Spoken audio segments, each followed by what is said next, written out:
നമസ്കാരം.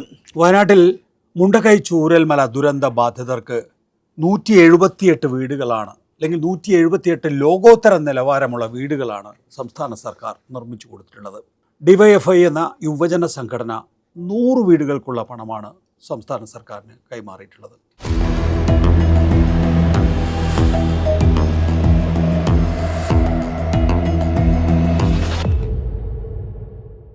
എന്നോടൊപ്പം ഉള്ളത് ഡിവൈഎഫ്ഐ സംസ്ഥാന സെക്രട്ടറി വി കെ സനോജും ഒപ്പം തന്നെ സംസ്ഥാന പ്രസിഡന്റ് വി വസീഫുമാണ്.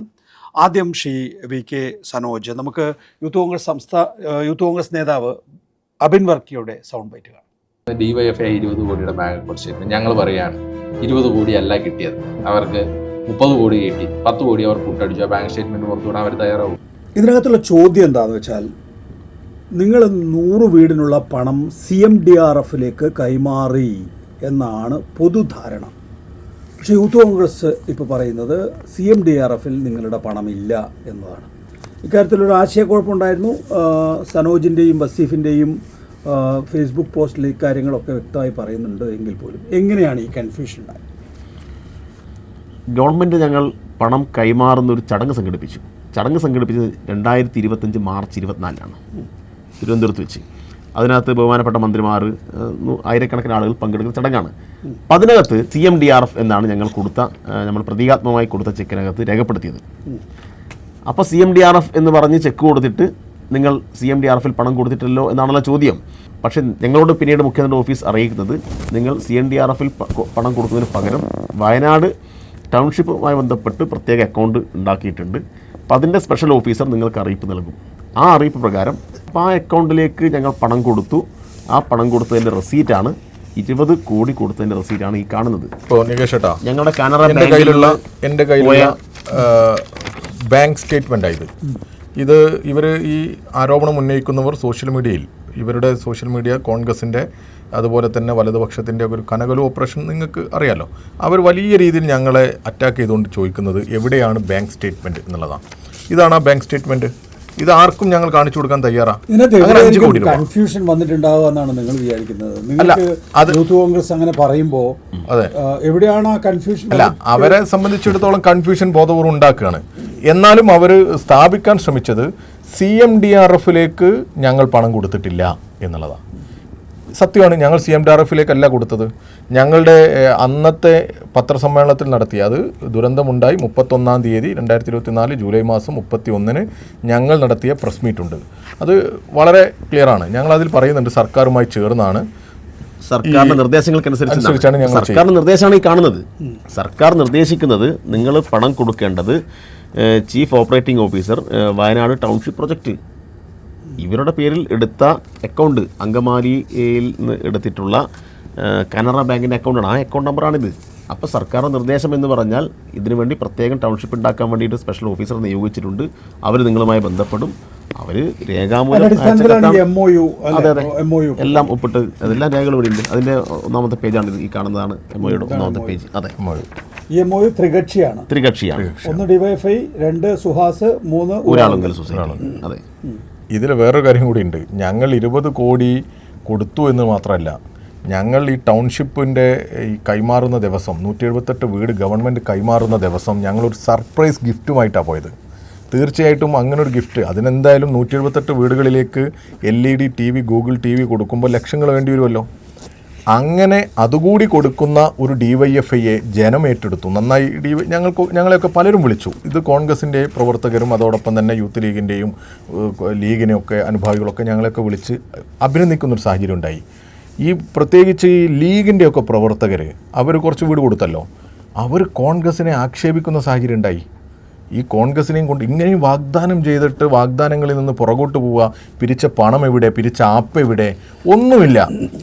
ആ സാഹചര്യത്തിലാണ് ഏറ്റവും പ്രധാനപ്പെട്ട കാര്യം എന്ന് പറഞ്ഞാൽ, ഇപ്പോൾ നമുക്ക് യൂത്ത് കോൺഗ്രസ് തന്നെ പറയുന്നുണ്ട് ആ വീട് എപ്പോൾ വെച്ച് കൊടുക്കുമെന്ന്. അല്ല, ഞാൻ കഴിഞ്ഞ ദിവസം മാധ്യമങ്ങളെ കണ്ട സന്ദർഭത്തിൽ തന്നെ പറഞ്ഞതാണ്, വയനാട് വീട് പ്രഖ്യാപിച്ചത് ഞങ്ങൾ യൂത്ത് കോൺഗ്രസിൻ്റെ ഒരു കൂട്ടായ തീരുമാനത്തിൻ്റെ ഭാഗമായിട്ടാണ്.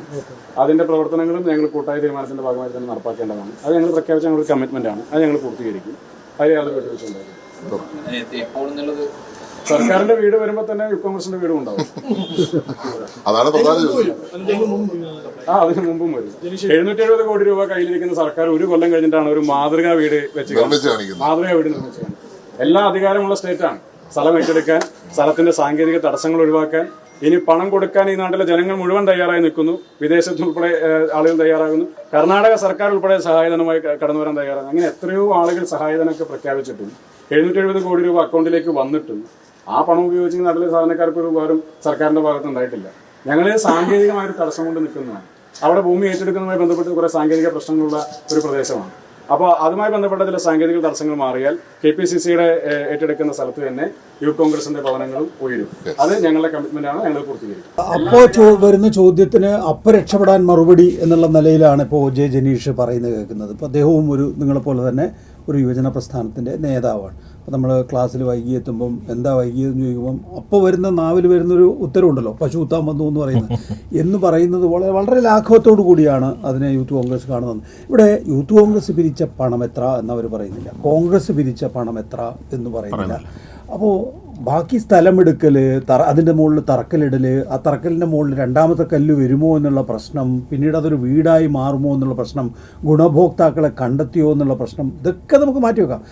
നിങ്ങൾ എത്ര പണം പിരിച്ചു എന്നുള്ള KPC പ്രസിഡൻറ്റും എൻ്റെയും സംയുക്ത അക്കൗണ്ടിലാണ് പണം വന്നതെന്ന് കേരളത്തിലെ പ്രതിപക്ഷ നേതാവ് മാധ്യമങ്ങളോട് പറഞ്ഞാണ്. KPC പ്രസിഡന്റ് ഇപ്പം ഇല്ല, K സുധാകരൻ ഇപ്പോൾ ആ പദവിയിലില്ല. അപ്പോൾ ഏക ഉത്തരവാദിത്തം ആർക്കായി? പ്രതിപക്ഷ നേതാവിനായി. അദ്ദേഹത്തിനോട് ആ ചോദ്യം മാധ്യമങ്ങൾ ചോദിക്കുന്നില്ല എന്നുള്ള പ്രശ്നം വരെ ഇവിടെയുണ്ട്. ആപ്പ് കാണുവാനില്ല. ഇപ്പം ലോകത്താദ്യമായിട്ട് ഇങ്ങനെ ആപ്പ് കാണുന്നില്ല എന്ന് പറഞ്ഞ രാഷ്ട്രീയ പ്രസ്ഥാനം കോൺഗ്രസ് ആയിരിക്കും. വേറെ ആരും അങ്ങനെ പറയില്ല. ആപ്പ് എന്ന് പറഞ്ഞാൽ അങ്ങനെ കാണാതായി പോകുന്ന സാധനമല്ലല്ലോ. അപ്പോൾ ആപ്പ് കാണുവാനില്ല എന്ന് പറയാനുള്ള തൊലിക്കട്ടി അത് കേരളത്തിലെ പ്രതിപക്ഷ നേതാവിന് മാത്രമേ ഉണ്ടാവൂ. പിന്നെ സതീശനാൻ എന്ന് പറയുന്ന പ്രതിപക്ഷ നേതാവ് നുണകൾ മാത്രമേ പറയുന്നുള്ളൂ എന്ന് നമുക്കറിയാം. പക്ഷേ ഇതൊരു പെരുന്നുണയായിപ്പോയി. പ്രതിപക്ഷത്തിരുന്നു കൊണ്ട് സാമ്പത്തിക ആരോപണം നേരിടേണ്ടി വരുന്നു എന്നുള്ളത്. നമ്മളിപ്പോൾ സംസ്ഥാന സർക്കാരിനെ എടുത്തു കഴിഞ്ഞ് കഴിഞ്ഞാൽ അവർ നിയമസഭയിൽ ഒരു അഴിമതി ആരോപണം കൊണ്ടുവന്നിട്ടില്ല. അവർ കൊടുത്തിട്ടുള്ള PIL മുഴുവൻ കോടതിയിൽ തള്ളിപ്പോയി. സെക്രട്ടേറിയറ്റിൻ്റെ മുമ്പിൽ പോയി നോക്കിക്കഴിഞ്ഞാൽ അറിയാം, അവസാന മാസത്തിലാണ് നമ്മൾ നിൽക്കുന്നത്. ഒരു സമരം പോലും അവിടെ നിൽക്കുന്നില്ല എന്നുള്ളത്. അപ്പോൾ പക്ഷെ പ്രതിപക്ഷത്തെ സംബന്ധിച്ചിടത്തോളം അവർക്ക് ഒരു സാമ്പത്തിക ആരോപണത്തിനും മറുപടി പറയാൻ കഴിയുന്നില്ല എന്ന് പറയുന്ന സാഹചര്യം, നുണ പറഞ്ഞ് ഇതിൽ നിന്നെല്ലാം രക്ഷപ്പെടാനുള്ള മാർഗം ഞങ്ങളെ കയ്യിലുണ്ട് എന്നാണ് അവർ കരുതുന്നത്. ഞങ്ങളൊക്കെ കരുതിയത് മാധ്യമങ്ങളുടെ ഒരു സഹായവും അളവറ്റ സഹായം, ചോദ്യങ്ങൾ ചോദിക്കുന്നില്ല. ഇങ്ങനെ VD സതീശന്റെ ഈ സോഷ്യൽ മീഡിയ തെമ്മാടിക്കൂട്ടം, കനകലുവിൻ്റെയും VD സതീശൻ്റെയും ഒക്കെ തെമ്മാടിക്കൂട്ടം തന്നെ പറയണം. ഞങ്ങളെയൊക്കെ എതിരെ ഇട്ട പോസ്റ്റുകൾ എന്തൊക്കെയാണ്? DYFI വയനാടിന് വേണ്ടി പണം പിരിച്ച് മുക്കിയെന്ന്. നമുക്ക് സഹിക്കാൻ പറ്റുന്നതാണോ അത്? അങ്ങനെ സഹിക്കാൻ പറ്റുമോ? എത്ര കരുതലോട് കൂടിയ DYFI കേരളത്തിൽ പണം പിരിച്ചത്? എത്ര സഖാക്കളാണ് അവരുടെ കല്യാണത്തിനും പിറന്നാളിനൊക്കെ മാറ്റിവെച്ച പണം സ്വരൂപിച്ച് ഈ 214 വെർച്വൽ അക്കൗണ്ടിലൂടെ ഞങ്ങൾ പണം ശേഖരിച്ചത്?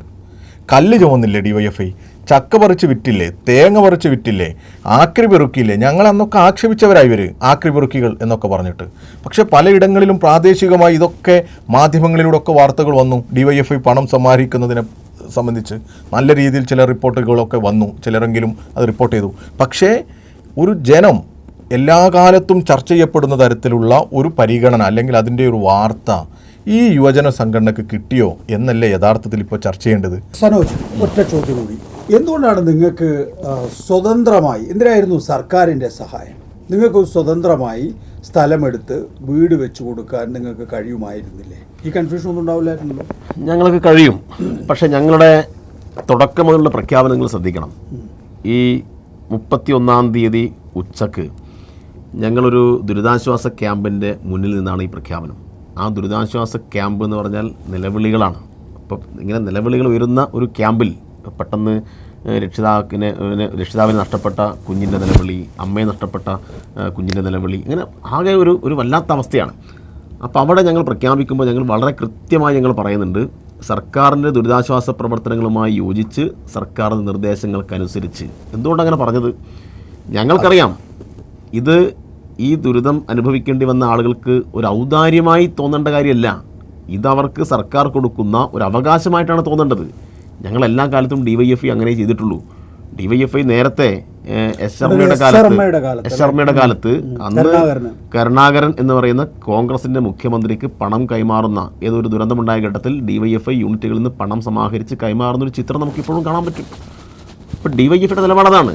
കാരണം ആരുടെയെങ്കിലും ഔദാര്യത്തിൻ്റെ ഭാഗമായിട്ട് ആർക്കും ഒരു മുറിവേൽക്കാത്ത വിധത്തിൽ ഈ പദ്ധതി യാഥാർത്ഥ്യമാവണം. ഞങ്ങൾക്ക് വേണമെങ്കിൽ ഒരു ഡിവൈഎഫ്ഐ ഗ്രാമമൊക്കെ ഉണ്ടാക്കാം, ഒരു 100 വീട് ഒരു ഗേറ്റൊക്കെ വെച്ച് ഡിവൈഎഫ്ഐ അങ്ങനെയൊക്കെ പറയാം. പക്ഷെ അങ്ങനെ ചെയ്യാൻ പാടില്ല എന്നാണ് ഞങ്ങളുടെ അഭിപ്രായം. എല്ലാ കാലത്തും ഡിവൈഎഫ്ഐ അങ്ങനെ അഭിപ്രായം പറഞ്ഞവരാണ്. ഗവൺമെൻറ്റും പറഞ്ഞത് അതിൻ്റെ മുന്നിൽ ഒരു ബോർഡ് വെക്കും, ഡിവൈഎഫ്ഐ ഇത്ര വീട്, പ്രതിപക്ഷ സംഘടനകൾ തന്നാൽ അവരുടെ പേര് വെച്ച് അവർ ഇത്ര വീട്, KSTA കൊടുത്തിട്ടുണ്ടെങ്കിൽ അവർ ഇത്ര വീട്, അങ്ങനെ ഒരു പൊതു ബോർഡ് വെക്കും എന്നാണ് പറഞ്ഞത്.